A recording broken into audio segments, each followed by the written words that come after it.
Captain cool அப்படின்னாலே நம்ம நனவுக்கரு யாரி MS Dhoni.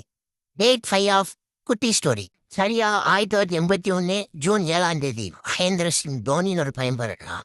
அவங்க அம்மாவுக்கும் அவங்க அப்பாவுக்கு தெரியாது இந்த பையனை இந்தியாவுக்கு 3 ஐசிசி டிராஃபி வின் பண்ணி தரப்புறாங்க. அந்த பையனோட ஸ்கூல் டேஸ்னா அவனுக்கு கோல் கீப்பிங் பண்றதுல ரொம்ப இன்ட்ரெஸ்ட் இருக்கு. அவனோட பிடி மாஸ்டர் தெரிஞ்சுக்கிட்டு இவனை விக்கெட் கீப்பிங் பண்றதுக்கு விடுறாரு. ஆனா அவனை இக்னோர் பண்றான். அதுக்கப்புறமும் எப்படியோ விக்கெட் கீப்பிங் பண்ண போறான். விக்கெட் கீப்பிங் பண்ணிட்டு இருக்கும்போது அவனுக்கு பேட்டிங் மேல ரொம்ப இன்ட்ரெஸ்டா இருக்கு. அவன் கோச்சு சொல்றாரு நீ விக்கெட் கீப்பிங் மேல மட்டும் வந்து கான்சன்ட்ரேஷன் பண்ணு அப்படின்றாரு.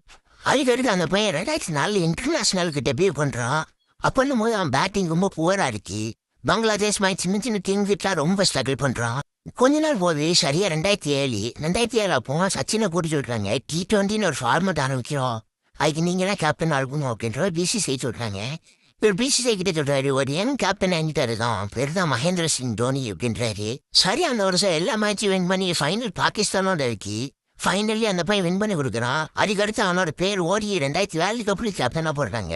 ஓடி வேர்ல்டு கப் அடிச்சு விடுக்கான். அதுக்கடுத்து 2 வருஷம் கழிச்சு 2013 சாம்பியன்ஸ் ட்ராஃபி அடிச்சு விடுக்கான். இதெல்லாம் ஒரு பக்கம் இருந்தாலும் 2008 ஐபிஎல் ஒன்று ஆரம்பிச்சு அதில் சிஎஸ்கே டீம் ஒரு 10 கோடி ரூபாய் பிட் பண்ணி எடுக்கிறாங்க. அதுக்கப்புறம் நடந்ததெல்லாம் history is made MS Dhoni is called the captain cool. Subscribe பண்ணுவோம் லைக் பண்ணுங்க.